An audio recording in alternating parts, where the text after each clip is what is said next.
Hello and welcome back to the video session on multi-core and multi-processor operating systems. This is Kiran Shinde, Assistant Professor at ICMR MCA Pune.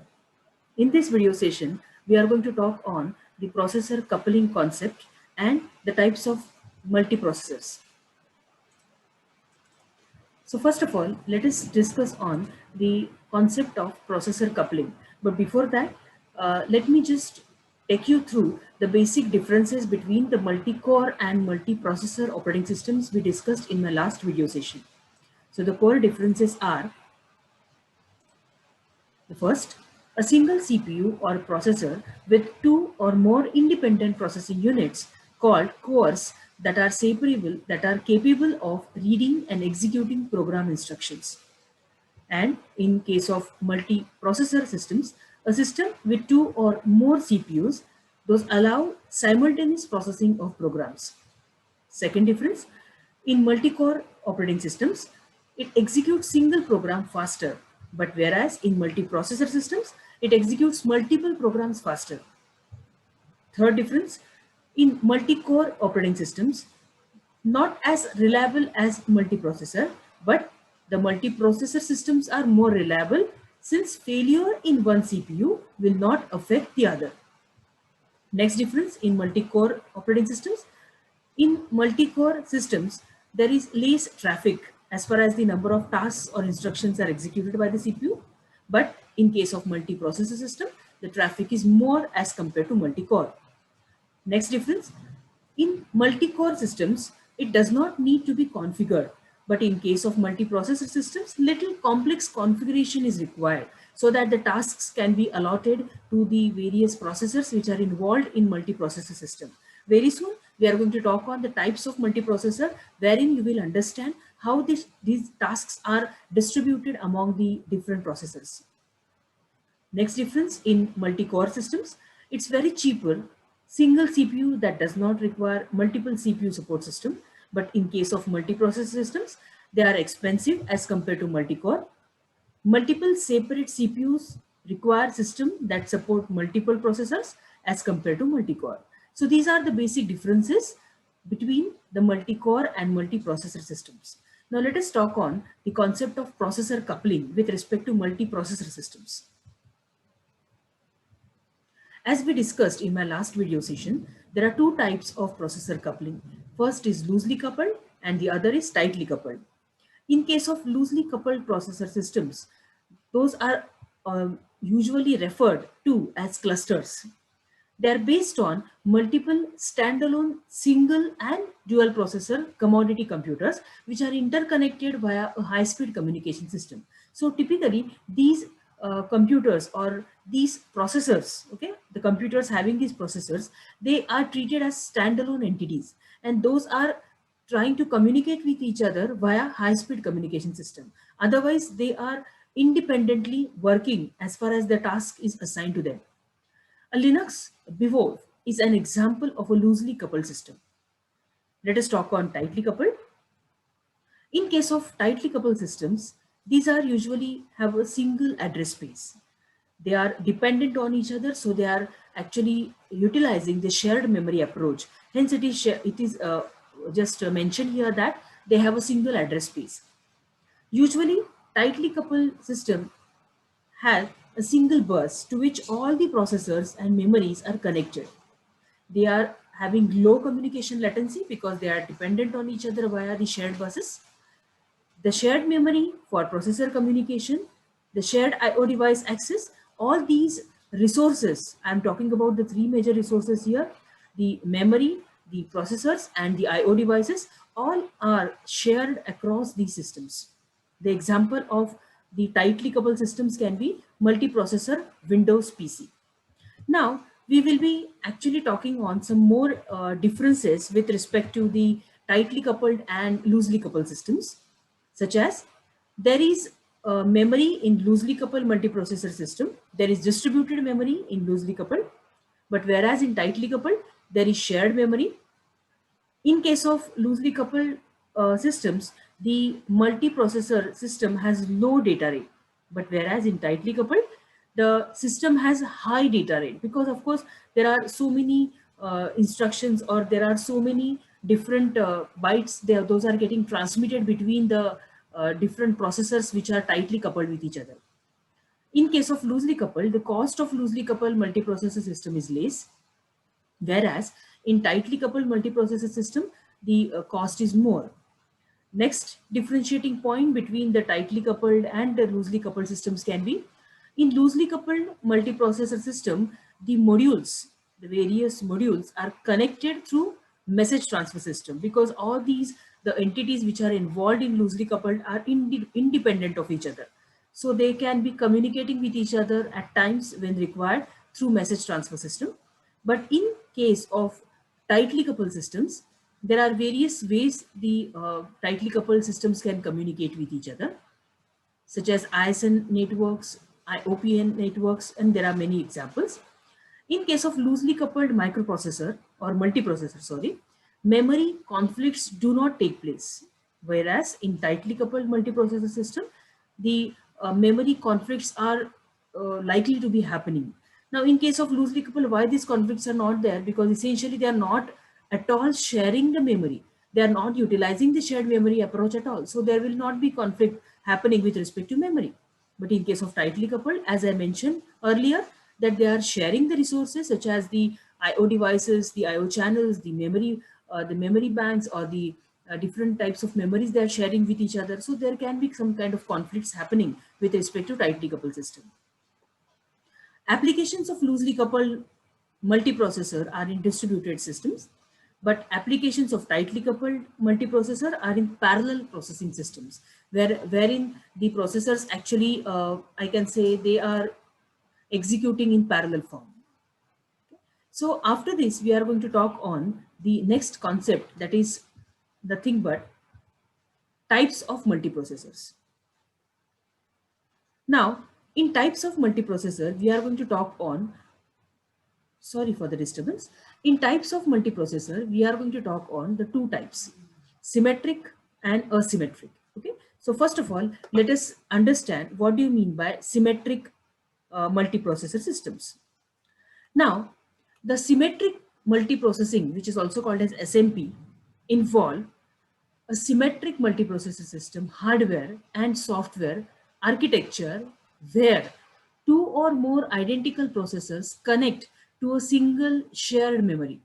Means, as the name suggests, symmetric, it actually exhibits, or it actually conveys that the two identical processors are connected to a single memory, or to a single main memory. The symmetric multiprocessing is the processing of programs by multiple processors that share a common operating system also. In a symmetric approach, which is also called as tightly coupled approach, multiprocessing, the processors share memory, IO bus, and the data path, across which the data or the instructions are getting transmitted with each other. A single copy of the operating system is in charge of all the processors in case of symmetric multiprocessing systems. They have full access to all the IO devices, and they are also controlled by a single operating system instance that treats all these processors equally. So these are nothing but some important points with respect to symmetric multiprocessing. Now we will see some examples also. For example, here you can see a simple diagram which is exhibiting about the symmetric multiprocessors. Here you can see a single memory which is actually shared across various CPUs, CPU 0, CPU 1, and CPU 2. Every CPU is having its own local cache and own set of registers. So the bottom line which is mentioned here is all the current operating systems provide the support for symmetric multiprocessor, wherein all the CPUs which are using the shared memory approach. Next image, or one more image, you can see here symmetric multiprocessor system image, where you can see the bus, system bus is shown here. Now through the system bus, these processors are actually interacting with the main memory. And again, you can see there is local cache which is assigned to every processor here, and the common IO channel through which the IO related requests will be served. Second diagram is again showing you simple symmetric multiprocessing system, wherein the various CPUs, okay, here CPU1, CPU2, CPU3, CPU4, all these processors are actually simultaneously working in order to process the multiple processes or multiple tasks altogether in a parallel manner. Going ahead, there are different types of symmetric multiprocessing. Some types are shown here. Shared nothing multiprocessor, which is also called as pure cluster. Shared disks multiprocessor, where the disks are shared. Shared memory cluster, and last, shared memory. So these are nothing but the various types of, I can say, or the various categories of symmetric multiprocessing. Now, symmetric multiprocessing, or SMP, using a single shared system bus represents one of the earliest styles of multiprocessor machine architectures, typically used for building smaller computers with up to 8 processors. Large computer systems might use the newer architecture, such as we are going to discuss in my next session, the three types of memory architectures, NUMA, NORMA, then UMA. All these types we are going to discuss in next few lectures or next few video sessions. But large computer systems might use the newer architecture, such as NUMA, that is non-uniform memory access. And the benefits of this particular architecture, I'm actually relating this NUMA architecture here because we are talking about the symmetric multiprocessor architecture here. The benefits of this type of memory access will be what? They are limited to particular workloads, notably on servers where the data are often associated strongly with certain tasks or users. Okay, so here the non-uniform memory access I have actually correlated with this symmetric type of multiprocessor, but actually speaking, we are going to talk on all these types of memory access in my further video sessions. Now, the types which we have just like went through here, we have gone through here: shared nothing memory processor approach, shared disks memory processor approach, shared memory cluster processor approach, and shared memory multiprocessor approach. Going ahead, what are the advantages of symmetric multiprocessing? There are some advantages points I have mentioned here. Just go through. The first advantage is, of course, performance, because here so many different processors are actually functioning in a parallel manner. So you can see that multiple tasks, multiple processes can be uniformly distributed across these processors. The availability, because here there are multiple processors which are serving the processes parallelly. So even though there is one processor, if it is not functioning at that moment of time, the other processor is there to cater to the need. Incremental growth, we can go on adding the new processors in the symmetric approach. And of course, scaling is also talking about how much we can increase the number of processors in this symmetric multiprocessing environment, that is auto scaling, or scaling up the number of processors, or scaling down the number of processors as per the demand. Now, talking about the next type, that is asymmetric multiprocessing. In an asymmetric multiprocessing systems, not all the CPUs are treated equally, because as the term or as the name of this type suggests, asymmetric. So here there is no kind of a uniformity which is maintained as far as the tasks distribution with respect to CPUs are concerned. For example, a system might only allow, either at the hardware or operating system level, one CPU to execute the system code, or might only allow one CPU to perform IO operations. Means if you see this particular line, you can easily understand that here the distribution of the processes is unequal. The processes can be distributed with respect to the system related tasks and with respect to some IO operations. One CPU which can be called as a master CPU, which will take care of system related operations, and the other CPUs which can be called as slave CPUs, they can take care of the IO related operations. Here you can see a simple image, okay, which is depicting on this asymmetric multiprocessing scenario. So here you can see there is a master CPU, okay, which is taking care of this process 2, which can be a type of a system process. And there are two slave CPUs which are processing process 1 and process 3. So here the example is asymmetric multiprocessing can be used in assigning specific tasks to CPU based on the priority and importance of the task completion. Now, this particular point is very important here. Let us try to consume significant amount of time.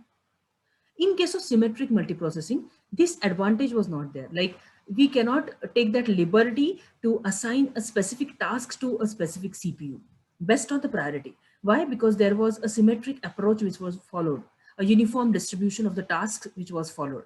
But in case of asymmetric, we can prioritize the task and assign those specific high priority tasks to a master CPU, right? So that is the advantageous point in asymmetric multiprocessing. Now, some examples on asymmetric multiprocessing. You can just see some examples which are listed here. First is Burroughs B5 not not not and B55 not not. An option on this was processor B. This second processor, unlike processor A, had no connection to the peripherals. Though the two processors shared main memory, and processor B could not run in control state. It means this was an example of a processor where the processor A and processor B, that was the nomenclature which was used. Processor B, if you see, the second processor, unlike processor A, had no connection to the peripherals. Means processor B was not having any connection with peripheral. Processor B could not run in control state, but processor A was having that kind of control state. In second example, that is B55 not not, either processor A or processor B could be designed as processor 1 by a switch on the engineer's panel, with the other processor being processor 2. Both processors shared main memory and had hardware access to the I/O processors. Hence, the peripherals, but only processor 1 could respond to the peripheral interrupts. Now, what do you mean by this? Another example is also signifying that how these two processors were allotted with different access of, or I can say, were allotted with different tasks as per the need. Okay, but you have to observe that in both these types of processors, there is no kind of a uniform distribution as far as the tasks or the processes are concerned. Now, we will just see some limitations with respect to asymmetric multiprocessing, or the disadvantages of asymmetric multiprocessing, as we saw the advantages in symmetric. In asymmetric multiprocessing model, if the processor that fails is an operating system processor, the whole computer can go down, right? Why? Because here, as I mentioned, there is one master CPU, okay, or there is one role as a master role which is assigned to one CPU, and if that particular CPU is essentially responsible for all the system related operations, and if that CPU is not functioning at some very moment of time, then the entire system can go down. That is one of the limitation. In symmetric multiprocessing, as you know, any processor can run any type of thread. The processors communicate with each other through shared memory. So in SMP systems, it provides better load balancing and fault tolerance, which we have already talked about. Now, if you see some differences between the symmetric and asymmetric with respect to these diagrams, I will just try to maximize it. See now, here in symmetric, if you see, the processes, rather there are two processors, processor A and processor B. And if you see inside the box of every processor, that box will convey you that how the processes are equally distributed. Like processor A is also essentially executing operating system related tasks as well as user threads. In processor B, if you see, processor B is also responsible for executing the system operation as well as the user threads. But in asymmetric diagram, if you see, processor A is responsible only for system related operations. But whereas in processor B, if you see, the processor B is responsible for executing the user threads. So ultimately you can see the distribution of the task or the distribution of the processes is not uniform. It is asymmetric. But in symmetric, the distribution of processes is symmetric. And coming to the last point in this video session, some differentiating points between asymmetric and symmetric multiprocessing. So this is again, I think I'm trying to revise certain points here. In asymmetric, the processors are not treated equally. Symmetric processors are treated equally. Tasks of asymmetric multiprocessing operating systems are done by master processor, whereas in symmetric, tasks of the operating system are done by individual processors. In asymmetric multiprocessing, no communication between processors as they are controlled by the master. But here, in case of symmetric multiprocessing, all the processors communicate with another processor by a shared memory. And last difference, in asymmetric multiprocessing, processes are master slave, but in symmetric, the process is taken from the ready queue as soon as it arrives in the ready queue, and all the processors are distributed, all these processes on an equal front or in a uniform way. So these were the differentiating points between the symmetric and asymmetric approach, or I can say the symmetric and asymmetric types of multiprocessing. So here we will stop this video session. Stay tuned for the next session. Thank you very much.